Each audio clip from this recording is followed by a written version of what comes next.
Hey, welcome to It's Show Business. This week we have comedian Chase Bernstein on the show.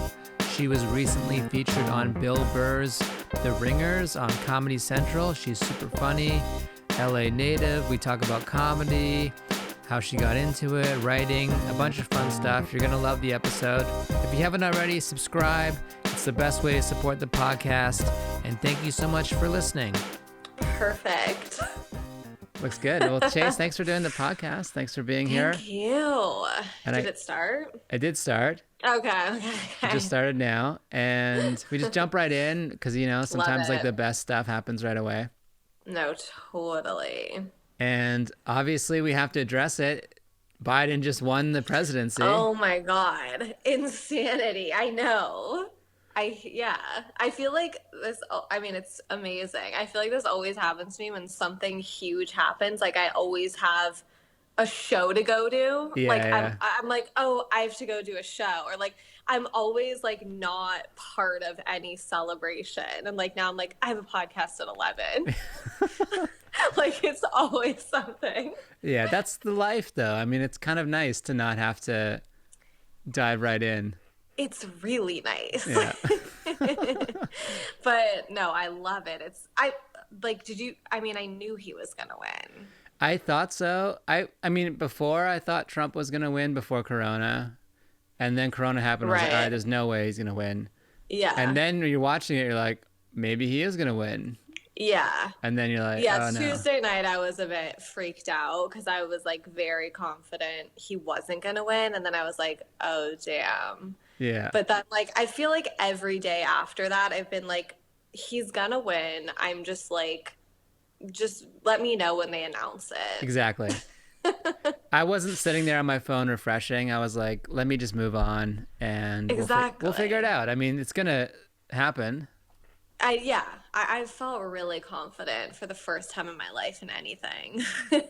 That's great. Well, it's behind us, and I feel like I was on a hike this morning in Runyon Canyon, and then I heard all these. Already? Or not Runyon, Fryman, and I heard all these horns. Fryman. Fryman's the best. Fryman is the best. We should do it. It's like Runyon, but better. It's so much better than Runyon. Like it's insane. I mean, I actually don't even want people to know because. Not that everyone would go from Runyon to Fryman. I feel like people are very committed to Runyon at this point. But Fryman is just where it's at. Where it's at. Runyon is like, it's a different lifestyle choices. It's like, you see it in the morning. There's like Bentleys and Rolls Royces and they get out and... I can't deal with it. I think I've done it once and I'm just like, this is not for me. Like... The parking is crazy. I feel like, because it's just like, I feel like because I'm from here, I'm just like, why would I ever go on Runyon? Yeah. Oh, you're like, from here? For people, yeah.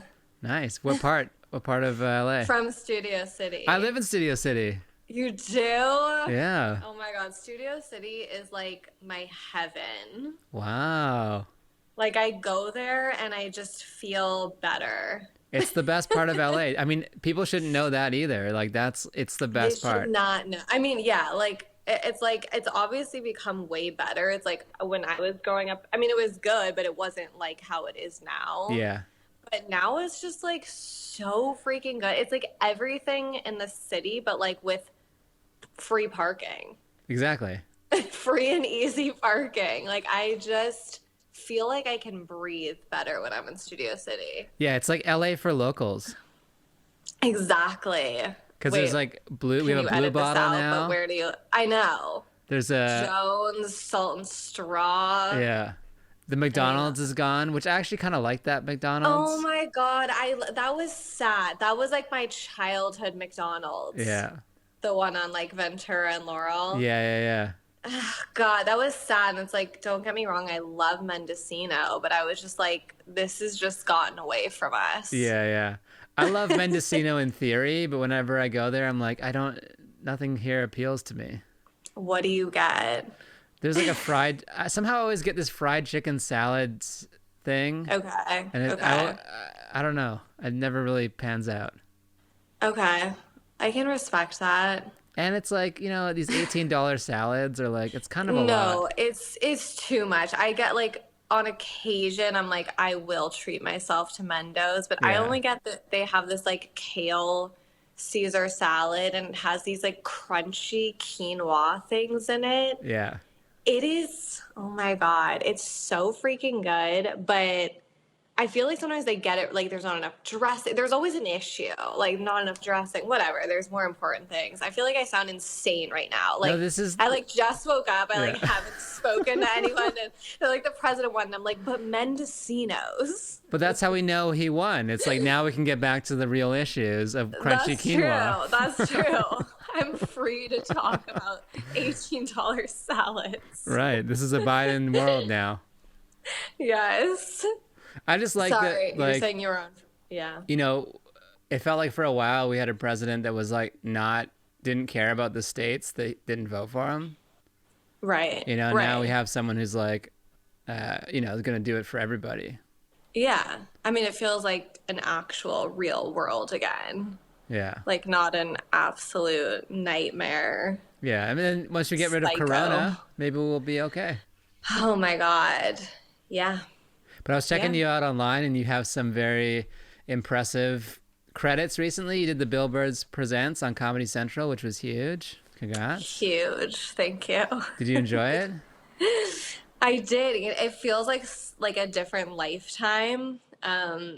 Because it came out at the end of January in 2020, but we taped it in April of 2019 2019. So it's like, it just feels so far from me, but it was really cool. Bill Burr is literally the nicest, chillest person of all time.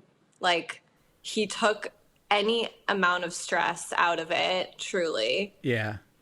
Like, I feel like I've done other things and people are like freaking out and they're like, this is like, if you don't like this, you have to do everything right. Like, this could be huge, this, and this. And Bill Burr is literally like, just have fun. Nothing Yeah. matters. And it was just like, yeah, it's so true. Like, nothing has ever mattered. Right. And you can put so much expectation on it and then you're just going to be more nervous and then things are out of your control. It'll either be the best thing or it'll be okay. It'll be fine no matter what. And then you'll come out with something else that'll be great too. And then that'll just get pushed down and your life will move on. Exactly. I mean, it is hard to think about that in the moment. It's like, obviously, you're still pretty nervous. Right. But, it was a really, really cool experience. I thought the interviews he did with everyone was a nice touch too, to like kind of like humanize it and show like a connection. And yeah, it was really cool. And I think everyone was so stressed about that part because it's like, oh my God, what am I going to say to Bill Burr? Like, like one of the funniest, most like intelligent people in the world. And like, you're going to be like, hi. But it was just like, it really didn't even feel like the camera, like you like forgot, like it was just so relaxed and he was like, all right, cool. And it was just like, like, I don't know. Yeah. It was just a really good experience. Yeah, even his energy was relaxed in those interviews, which made it like, I'm sure you be relaxed and it's energy is contagious. It absolutely is. And yeah, it was like the part I was so nervous about. And then it was just like so nothing. Yeah. Yeah. I don't think I've seen you since you did the Comedy Bunker. And one of the things that like sticks in my mind about us hanging out was we were in the green room and all the comics and you're drinking this drink and you're like, wait a minute, does this have alcohol in it? And it was like a Truly sparkler. Oh my God. Yeah. I so remember that. I just like was like, ooh, this is a fun drink. Like it is bubbles. And yeah, I don't really drink. So I was like, wait, but I don't know if I tasted something or if I was just looking at it. Yeah. But yeah. But like, I felt so bad because you were like horrified. You're like, oh my God.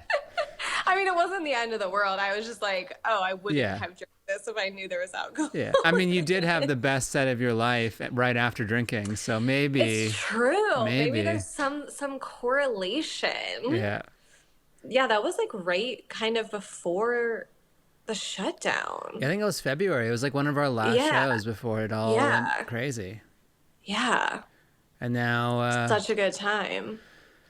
Now everything is in a park and a parking lot, which is cool too. I haven't experienced it yet. I'm going to on Sunday. Oh, nice. Tomorrow is my first live outdoor show. Congrats. Yeah, I guess. I think it's gonna rain though, so bring an umbrella. You're joking. I thought it was supposed to rain today. I mean, I was on a show that's for tomorrow and they canceled for rain. Really? Yeah, but I don't know. I don't want to like jinx it. I mean, it's just like Which show is it? it's Brandon Wardell is doing this show. Oh, and Jam in the Van? Yeah. Okay, I don't know their venue. They might be okay. Because they might be, Right. I think they're canopied. Sheltered. Yeah. Right. Okay. Yeah. Okay. Yeah. I haven't heard of anything canceled, but yeah, either way. Either way, you're back. It'll be good. Either way, yeah. And then you have your own podcast, right? The Composed.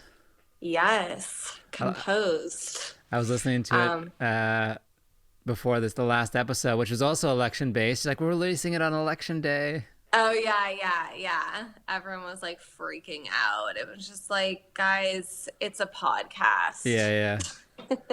I like, who was the guest on it? Billy Scafuri. He's an actor, comedian.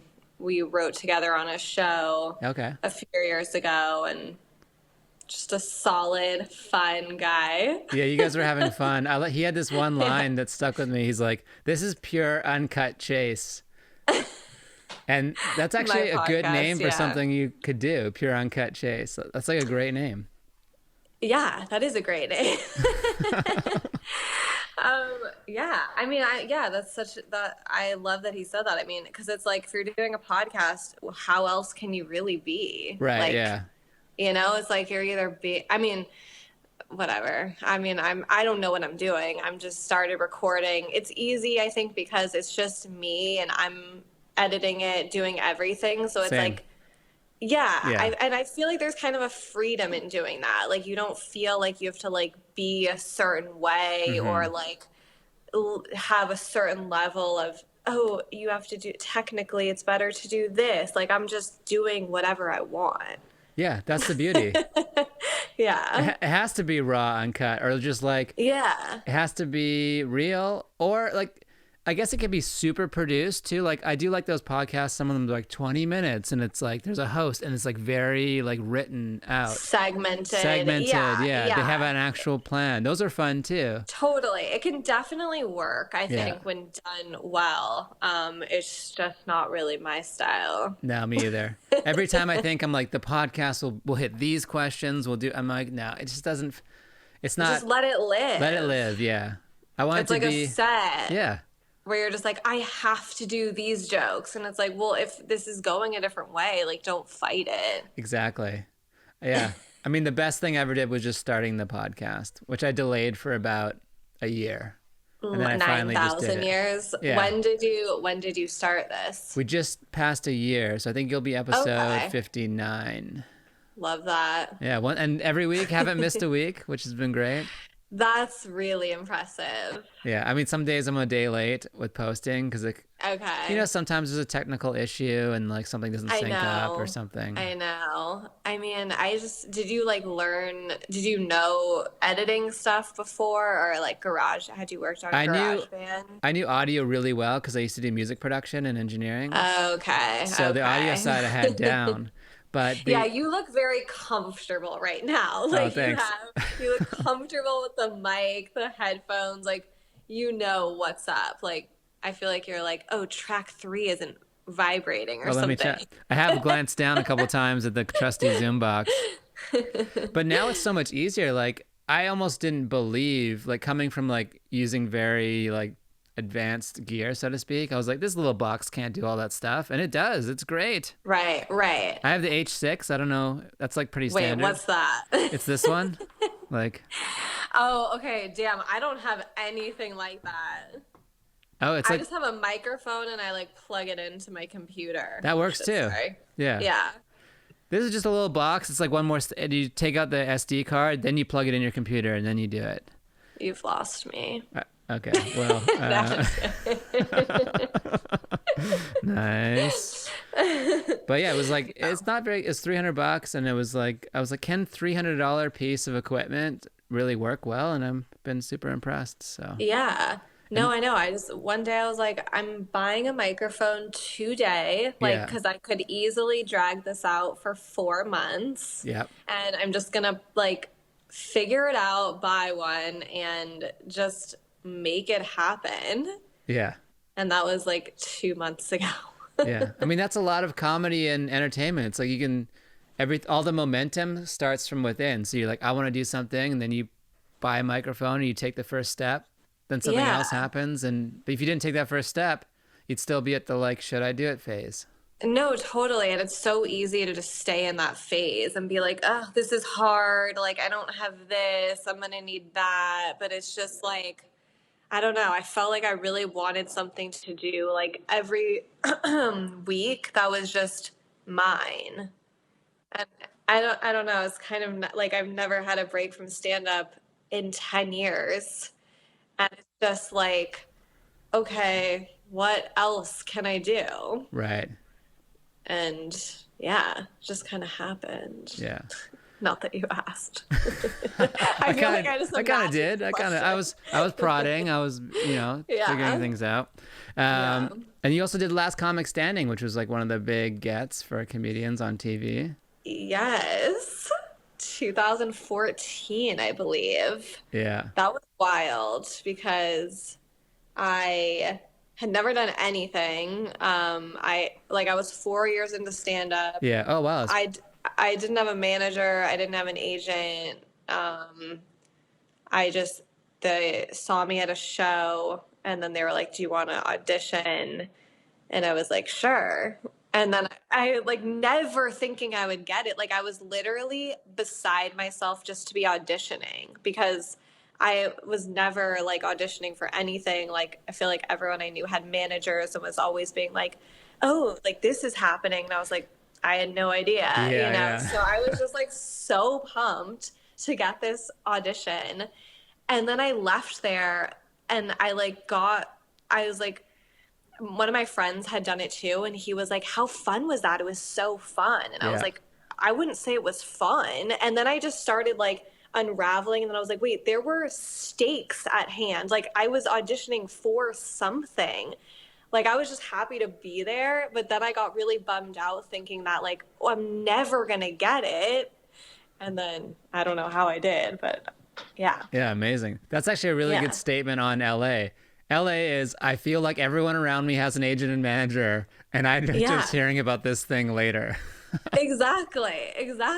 Like that was literally, I mean, I didn't have a manager till like 2 years ago. Yeah. So it's just like flying solo. And so I really liked getting Last Comic Standing like on my own. I was Yeah. really proud of that. It's a big, I think it's something that happens to comedians more than like actors and other people because they're naturally more self-sufficient and naturally more Right. having to book their own gigs and make their own podcasts and everything. Yeah, totally. Yeah. You rarely see like an actor be like, yeah, I got that Leonardo DiCaprio movie just by myself. Someone saw me. Someone saw me like strolling down Santa Monica and was Yeah. like, love that walk. Oh, what a stretch. Yeah. What a stride. Yeah. I do like that story of like people getting on the bus and like I just came with like my backpack and like a bus ticket and then I walked off the bus and got discovered. Literally. Like there's no in between. No. It's such an insane thing and I'm sure people are on the bus like right now coming to LA for like that reason. Oh, definitely. Or to like walk into the Comedy Store for like, I'm here. Let's do it. Let's get it going. Someone said something, and I always forget who says what, but like they're like, yeah, LA isn't like people think in LA you come and you like pick a number and it's like when it's your time to be famous. Oh, it was Eric Griffin in the Comedy Store doc. He's like, yeah, it's not like a deli. You don't come here and grab a number and then it's your turn to be famous. It's like it takes hard work. You got to be like undeniable. That was such a great quote. So much work. Yeah. And where are you from? Vancouver. Oh, damn. The LA of the North. That is nice. Yeah. Have you been? That's nice. I have been once and I was obsessed with it. But that was the only time I've ever been to Canada. I was like in high school. Me and my mom went and we were like, I wanted to go to college there. I loved it UBC. so much. That's where I went. Oh, really? Yeah. Oh my God. I think I applied to, wait, what's the really hard college? UBC is the harder one. SFU is another one. Maybe it's not in Vancouver. Oh my God. Waterloo. No. Queen. I feel like it's with an M. Oh, McGill. McGill. Yeah. Okay, I applied to McGill. Literally, Must have been like, an important moment that you. Everyone was like, "You will not get it." Like, I'm not like a student, you know. Like, I don't like people were like, "Why would you go to McGill?" And I was like, "I just want to live in Canada." Yeah. That's on the East Coast. That's in Quebec. Okay. Yeah. Okay. Yeah. Yeah, I had this vision. I had some friends who went to McGill, and it always seemed fun. And Yeah. it's cold, different, and Yeah. I went to Quebec for the first time in 2018 during Just for Laughs, and it was great. It was such a cool city. Damn. I'd never been there bet. before. Yeah. As a bet it's Canadian, I'd never. awesome. We don't see our own That's country. kind of crazy. We just like we look at the map. We're like, well, LA and New York, it's like right there, or we could see our own country. And we all come right. down here, and we're like, oh, we'll just Yeah. stay. How far is it from where you're from? It's like 2 hours 45-minute plane to Vancouver. It's like going to Seattle. Okay. Yeah. I mean, I'm from here and I've never been to Vegas. What? I know. It's very disturbing. Californians are like the most like state-centric people. They like to stay in the state. It's weird. Yeah. I mean, I did leave here for a while. I used to live in Boston, but Okay. For comedy? no, I wish I started there. I didn't know about it then. Yeah. I just went for school and then I stayed there for like a few years. I've never been to Boston. I've always wanted to go. It's amazing. I had a would roommate love from it so Boston much. in New York, and she would always drive up to Boston. And It's the best. Yeah. I think it's better than New York. really, wow. I do. I mean, I prefer it to New York. Can you say why? I like a more chill vibe. Yeah. I don't need like the drama of New York. Yeah. It is. I'd imagine it's East Coast without like all the subways and the intensity and the constant. Exactly. Yeah. You can just like walk. There's not like 9 billion people. I mean, I like New York, don't get me wrong. I know Yeah. it's controversial, but I just like Boston better. I Personally. still have a vision of me moving back to New York. Oh, yeah. Yeah. And I don't know if it's ever gonna happen, but Yeah. we'll see. It's just different. Yeah. I wasn't in comedy in New York, but I was like close to Okay. it. But Yeah. and then I've gone to New York to do shows and stuff, but Yeah. I don't know, just it's something romantic about going back and living there. But then the pandemic happened, and you're like, obviously you Right. don't go Is that until where you that's wanna over. be? No. Yeah. Yeah, and Studio mean, City just- to New York is like a big diff. Whew, that's tough. It's tough to even think about. Yeah, and the short trips are nice. You go for a week, and you're like, all right, that was good. I love going there for a week. I've been there to New York for the past 2 years, I think, at this exact time. Yeah, me too. And really? Yeah. Always November. Yeah, always Yeah. at the beginning of November. And so it's like when November hit, I was like, my body was just like, I'm going to New York. Yeah. But it's like, I wasn't. Yeah. What a riveting tale. But I do love, it is so fun to go to New York for a week and just like do it up and then bounce. Yeah, run around, do shows, and then leave. Yeah. Like, good It's night, thank New you, York. goodbye. Yeah.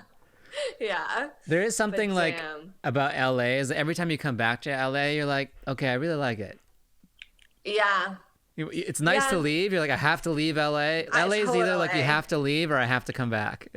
Yeah. I mean, I feel like I always think about LA differently because I'm from here. So it's like it hits me different. But every time I come back to like when I arrive at LAX, I'm just like, and you feel that it's not 7 degrees. Yeah. You're like, this is incredible. You do also forget like how gross it is when you look out the plane and the smog and all the highways. Oh my God. When you're like, oh wow. And the air. This has been the worst year for air in the history of air. my God, it's really bad. And I'm very aware of the air because my boyfriend has asthma. Yeah. And so he is like, I never checked air quality. It's like, I'm just going outside free.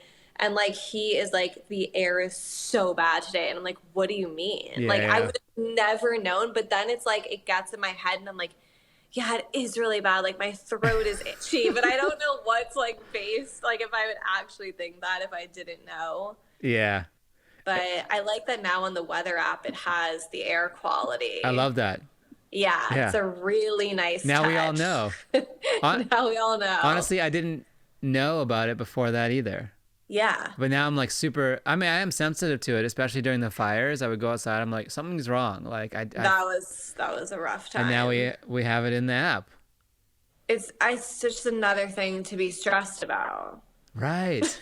They're just they're getting to our stress points and being turned.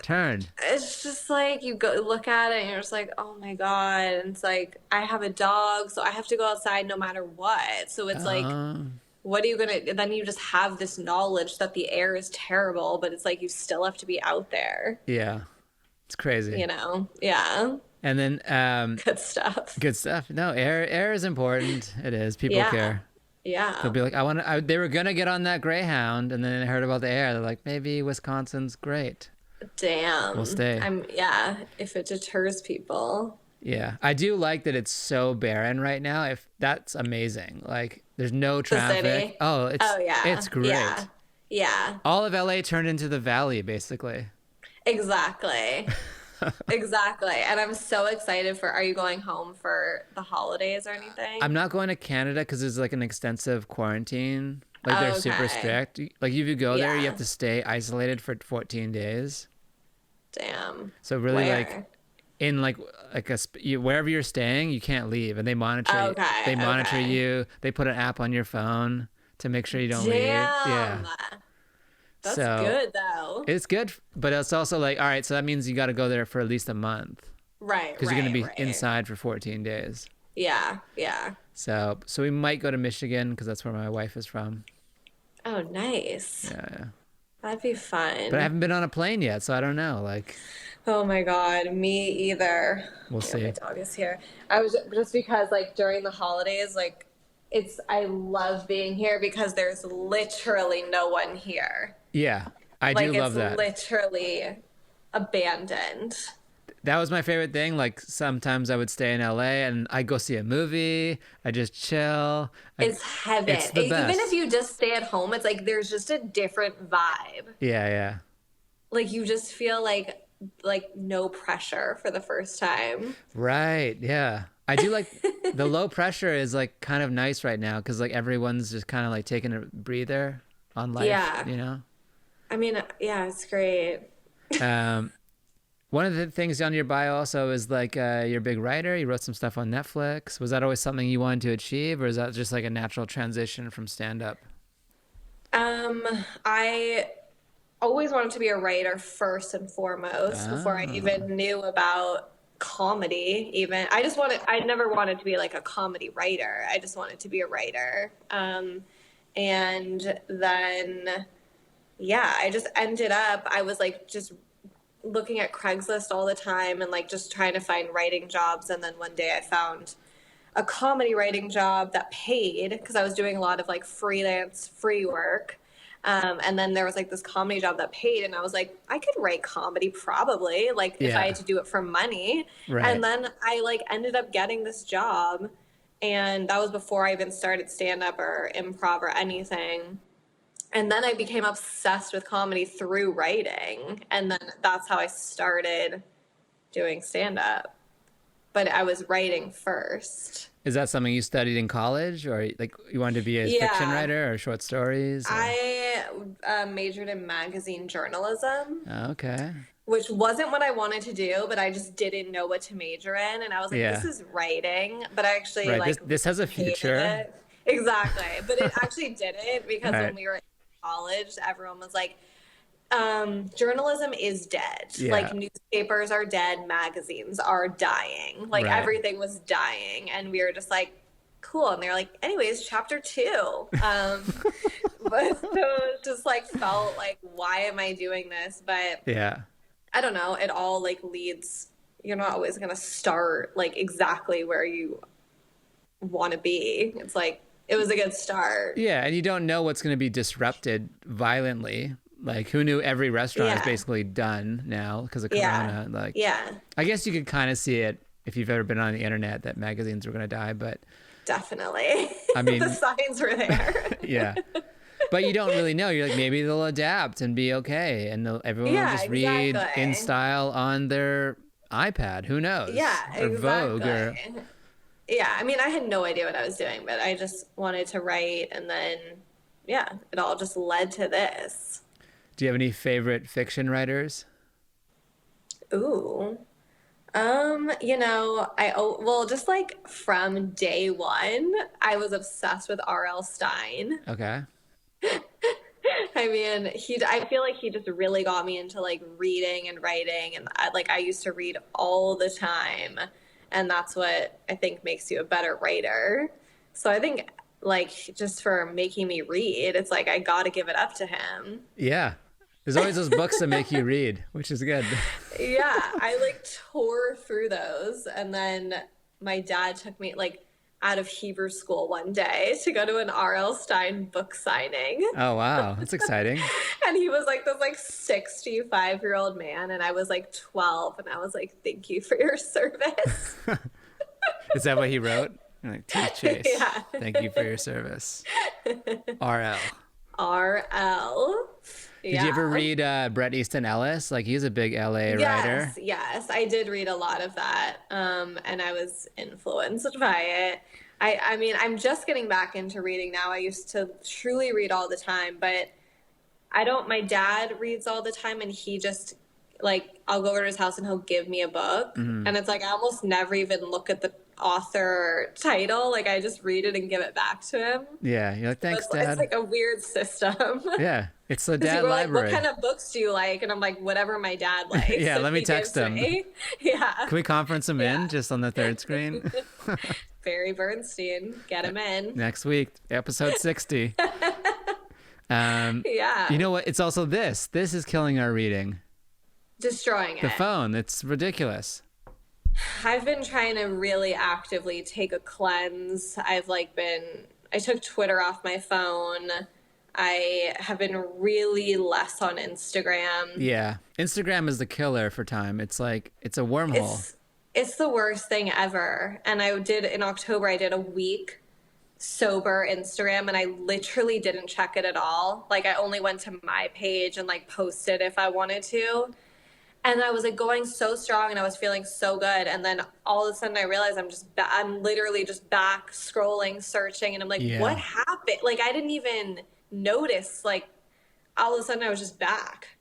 It's the Messenger too. Putting Messenger in there was so smart, because like I have friends that they know my number, but they message me on Instagram. Yeah. And so like I'm going to lose like 5 friends if I don't check it. It's like, I mean, it's like everything is built into it. It's like, oh, what did I post there? And then I have to go back and look at it. But I feel like what really helps is if I look at it on my computer. Instagram? Yeah. Oh, it's like if I just go to my profile on my computer, and then I can get to my messages without even going to the home page. Right. Because you go to Instagram on your computer, it's like 1998. Like, it only does like 3 things. Yeah, and it's like you just get bored. I'm just like, I don't want to watch stories on my computer. Like, I don't give a fuck. Like, I just, like, I don't know. It's just not as addictive for some reason. Yeah, and then they added the Reels thing, which is even more addictive. It's like TikTok for the iPhone. Oh my God. I mean, for the Instagram. Reels did not reel me in. Did you do any posts?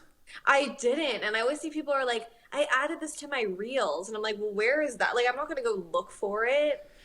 You know what it is that this is why they haven't got you, because you haven't posted.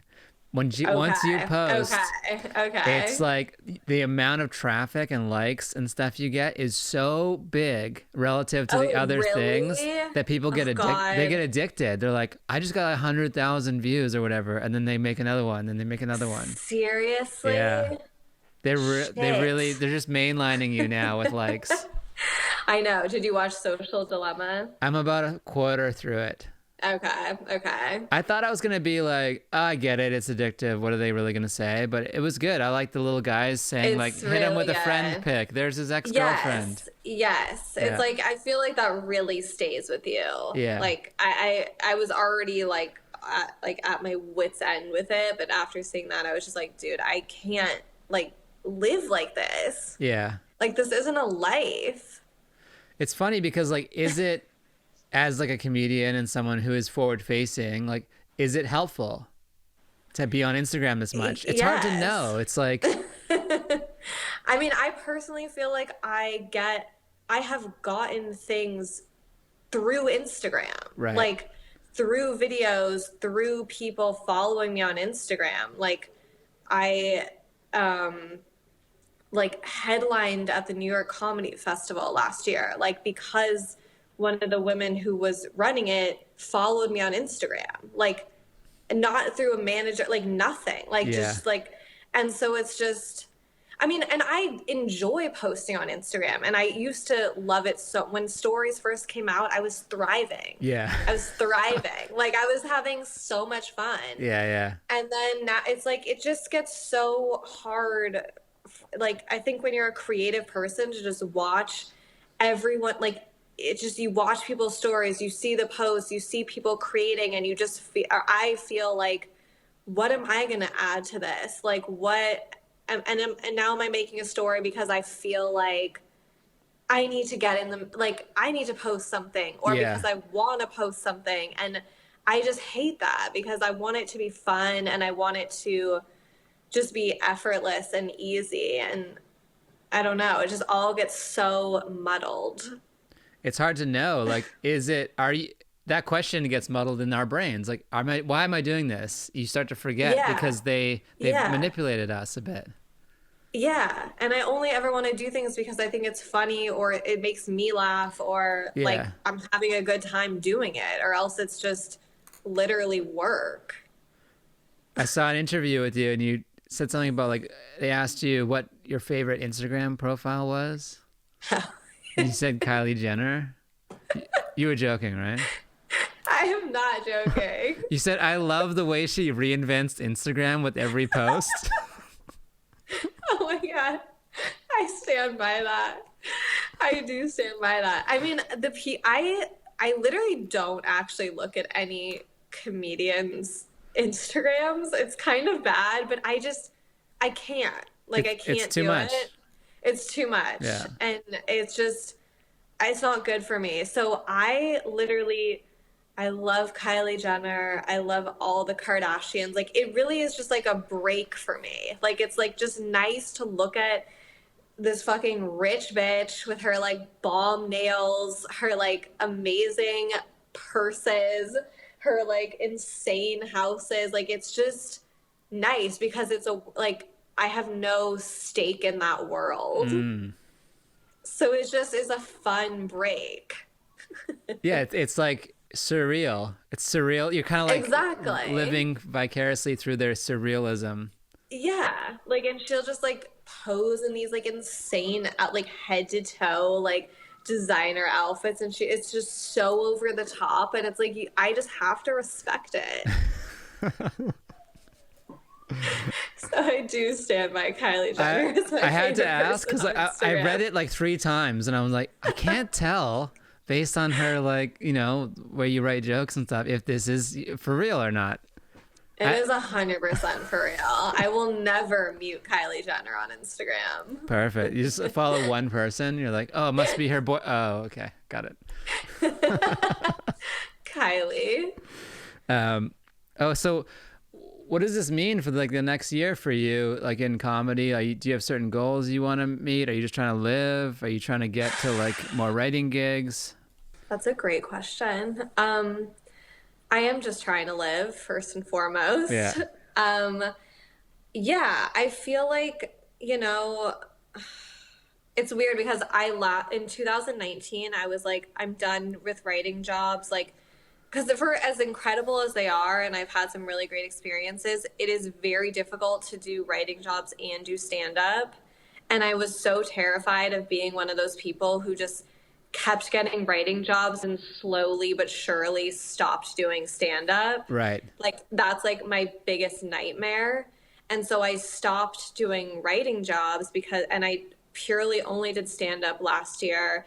And then so it's like once you kind of get out of that system, like I feel like now I'm like, okay, wait, I need a writing job. And it's like I've been out of it for a while. But I don't know. I really am just trying to live.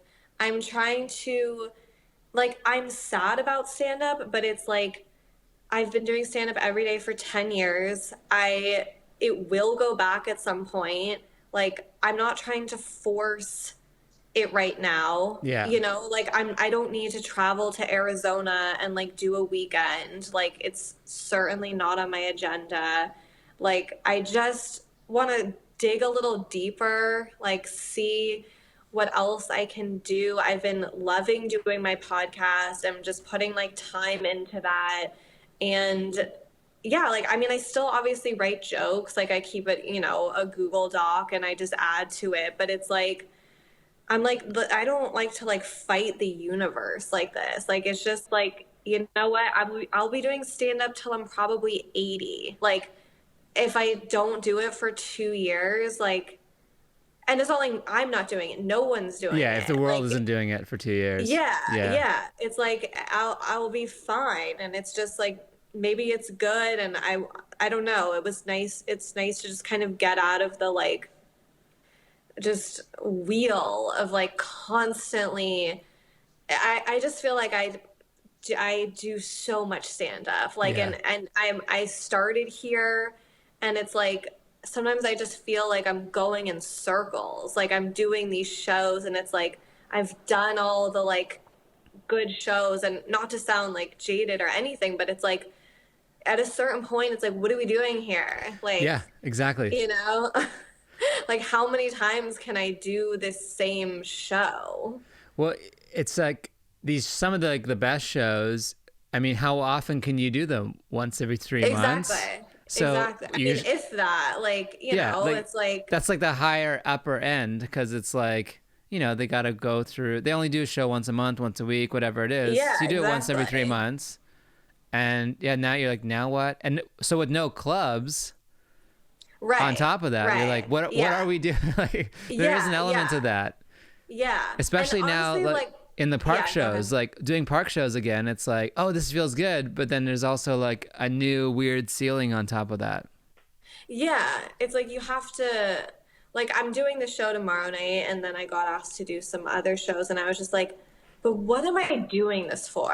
Like, I have to really like think about it, because I don't know. It's just, and I think just to go back, because I love doing stand-up. That's why I say yes to every show. Like, as you should. I do every spot, because I really, really love it. Yeah.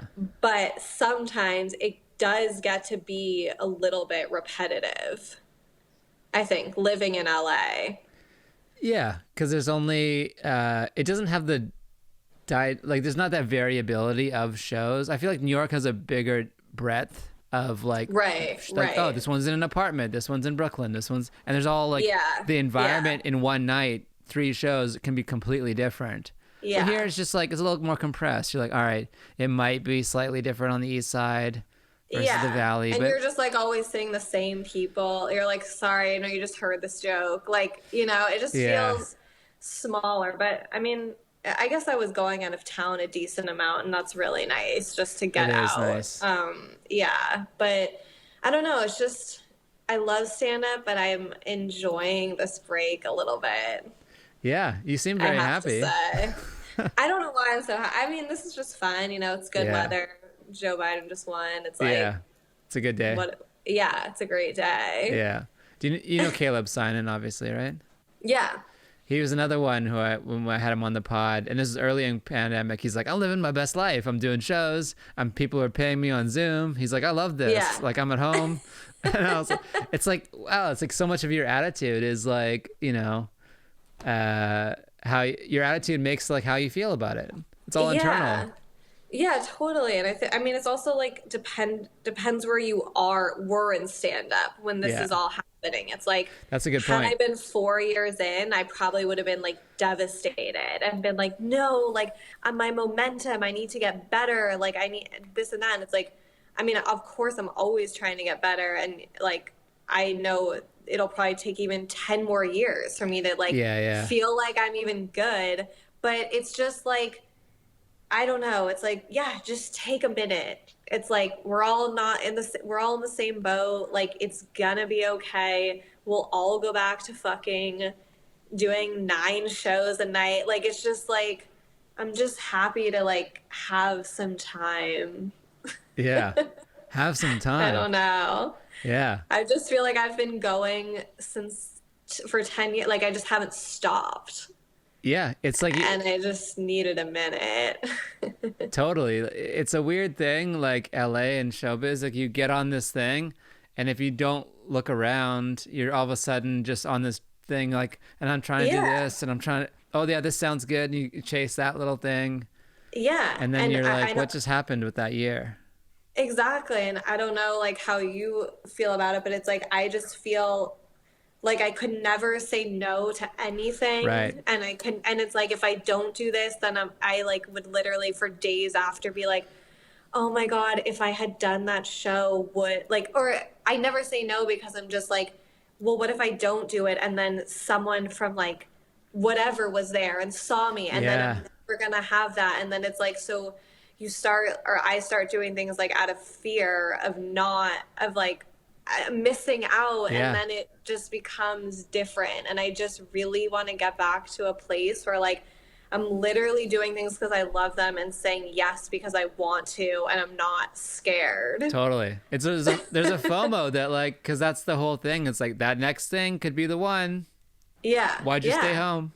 Yeah, exactly. And there are those moments like when it's very easy to stay home, I think, in LA versus a lot of other cities because, like, you got to get in your car, you got to drive here, who knows what's going to happen.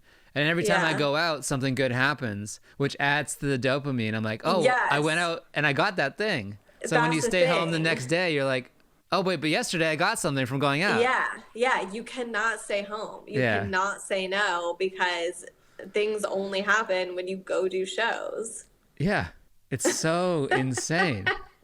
It's a lot. I'm really glad people are just, whether they realize it or not, getting this time to just, I don't know. Even like I've been, even when I was in music, it was a nighttime activity. Like you're in the studio with artists. So like, I'm even like uncomfortable being at home between like 6 and 10. Oh my gosh. That's same. Like at 6 o'clock rolls around. I'm like, dinner. Getting dressed. I gotta go. Yeah. Like to go and sit down after dinner and like watch something or read a book is so insane. Yeah. It's crazy. It's crazy because usually I spend my whole day waiting for night. Yeah. Like, I mean, and I feel like I've always like part of the reason why I like stand up is because I hate kind of, or like before I started stand up, I would never want to like go to bars or anything. Like people are like, come to this, come to that. And I'm like, ugh, I don't want to. But it's like stand up, you always have an excuse. You're like, oh my God, I would love to, but I have a show. Like I can't. Yeah, I'd love to come to your dinner party, but. Exactly. You don't have to go to anything and you always have this built-in excuse. And I'm literally used to leaving my house at 6 and like coming home at 11:30 or whatever it is. Yeah. It's kind of the best. I mean, it's amazing. Yeah. And I think when we are able to go back, we're all going to be like super excited and like refreshed. I'm excited even thinking about it, to be honest. I know. I'll even hang in the improv lab bar. That sounds exciting. Oh my God. I literally miss the improv. Because I drive by it a lot because I live near Melrose and I'm just like, damn. Yeah. I always love the improv. It's easy. You freaking park in that lot, park on the meter's already expired. You just pull up, do a nice set, get $12. Like, damn. Yeah. Is there any Tuesday better? No better Tuesdays. Sign that little piece of paper in the sound booth. oh my God, it's so official. And you're just like, thank you. And they're like, when do you want your light? Whatever, dude. Yeah. I do feel very comfortable at the Improv. That's like, Same. I just like, I think also because I know maybe the most people there, like the most staff, the most door guys. So I just feel like it's like very easy. It's just chill. Like, but it is interesting because, you know, since I started here, it's like I would go, like the Improv mic was like the biggest deal in the world. Like when I first started, it's like hundreds of people would go, and I think probably they still do. I haven't been to it in a minute, and it was just like the most stressful thing ever. And it was just like, even if you got up, you were just like, oh my God, now I have to go on stage at the Improv. Like, it was just so stressful. But now I actually just only like feel comfortable when I'm there. Yeah. I went to the Comedy Store like about a week ago, and I walked in. They're like, hey, what's up? The door guy. I was like, walked in, and then I sit down. They're like, do you want to go up? And I was like, yeah. And I'm like, I just felt good. I was like, I'm the man. Like, people know me. I walk into the Comedy Store. They offer me a set. It's feeling good. Yeah. And I go back next week. They're like, who are you? I was like, oh, I'm with Latif. I'm like, oh, do you want a table? I'm like, no, I'm just going in the back. He's like, all right, go ahead. And then I go sit down, and the waitress is like, what do you want? I'm like, I don't want anything. God. She's like, you have to order something. You're sitting. And I'm like, this is the exact opposite of what happened last week. Oh my gosh. Yeah, I'm not ready to like go back places. I don't think yet. Like for I'm germs? Like, too traumatized. Yeah. No, just like all of it. It's just like, it's a lot. Yeah, it is a lot. But speaking of a lot, this has been great. I've really enjoyed talking with you. It was so fun. Okay, good. I hope it was good. I don't know what I even said. I think we covered a lot of... I enjoyed it. I think if I enjoyed it, people will enjoy it. And we talked about writing and books. Hopefully. And even though I just found out you're a Valley trader, moving to West Hollywood with the cool kids. No, I don't live in West Hollywood. I live in kind of like Hollywood. But every day I just want to move back to Studio City. Both my parents live there. And I'm just like, it's my dream to move back. Yeah. Well, we'll take you back anytime. Thank you. Where do people find you? Give us your socials, your grams, your all that stuff. My Instagram is at Chase Bernstein. Mm-hmm. My Twitter is annoyingly at Chase __ Chase. Oh. 2 underscores. Really stressful stuff. And I think that's it. Right? Twitter, Chase _ Chase. But my Instagram is she normal. deleted it, so I mean, why bother? Just go to Instagram. Just go to Instagram. Tag her Every time I'm on Twitter, I'm just like, I don't know, guys. Just go to Instagram. Yeah. Well, this has been great. Hopefully we can hang out soon. Thank you. And, yes. So good to see you and catch up. Good to see you. All right. Okay. Bye. Bye.